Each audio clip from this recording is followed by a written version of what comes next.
So you transitioned from in a very pivotal time, like you said in '08.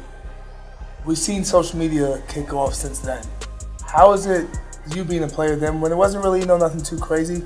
How is it different now for the players playing today?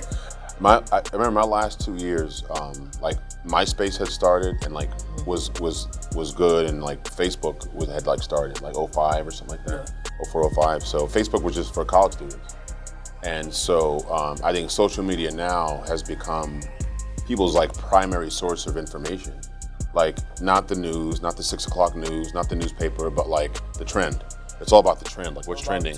Oh, did you miss that? Did you see the hashtag? I mean, but again, so the news is more immediate, but I also say that it's important to like actually research and read and find out like what's actually the truth versus what's someone's opinion. So I've seen it go from reading the paper, watching the news, to debating over a topic, to now I'm arguing against your opinion. I'm not even arguing, which is maybe a rumor. I'm not even arguing about the truth. I'm arguing about your opinion of a rumor. And so you've seen things get destroyed and people, stories just run away and become their own thing before you even find out what the truth is. So I always challenge people to just make sure that you're actually researching and reading and finding out like what the truth is versus arguing other people's opinions. Do you think it's harder now for players to stay focused? Like now with social media, a lot of things happen in the DMs. So do you think it's easy? It goes down the DMs, yeah, it goes right? down the DMs. So do you feel like it was easier to stay focused before social media, or now they're struggling and there are more distractions? There were always distractions. I mean, I hate to sound old, but like pagers were distractions. SkyTel two-ways were a distraction. I mean, everything's a distraction. So, and I think you deal with whatever is in front of you. I think the technology boom actually increased all the distractions. But you got to deal with it. So you were first drafted by the Giants in '96. Looking at the Giants today, how do you feel? Like, where's your pride stay with their record right now? Well, they drafted me, and so I'm always indebted to the Giants organization. The Mara family and the Tisch family. Wellington Mara said, "Once a Giant, always a Giant." And I think that's, if you had one cup of coffee with the team or a tryout, or if you're Michael Strahan, like they still value equally, and that's something I appreciate about the organization. I was there during like the lean years, like after Parcells, kind of into like Jim Fossil and that era.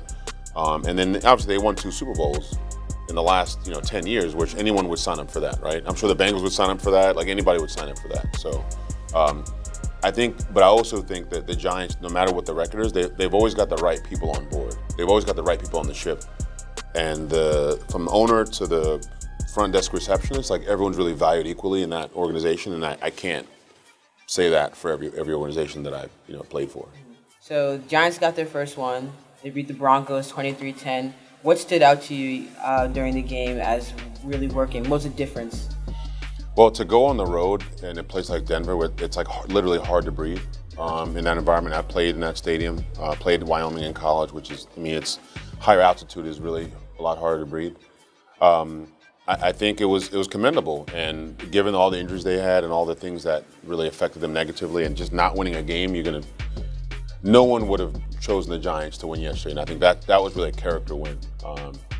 Coach McAdoo gave up play calling, and they made it work. Some big runs. Defense played solid. Denver's had some issues in the red zone this year. I think that prevented. They missed a couple field goals. So once the game got away, once you saw it about 9 minutes in the fourth quarter, that's when you knew the Giants really had a handle on the game. There was a good chance they were going to win. What did you think about Ereck Flowers' performance? I think Flowers has gotten better each week, depending on the game, and I think they've done a good job creating a game plan that's O-line friendly. And what I mean by that is getting rid of the ball quick, having a chip, running the ball so that it's like 3rd and 2, 3rd and 3, and not 3rd and 10, 3rd and 15. No offensive lineman likes 3rd and 15 because now you got to block this big D lineman for like 5 seconds.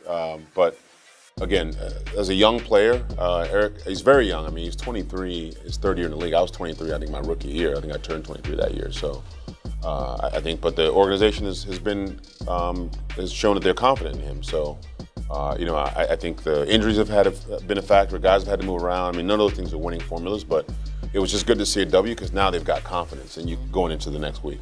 Yeah, Darper went off yesterday. I was really surprised. No. a pro running back should be able to hit the hole and break one for 20 yards. Hopefully 50s if he's got some speed. So it's good to see that as well.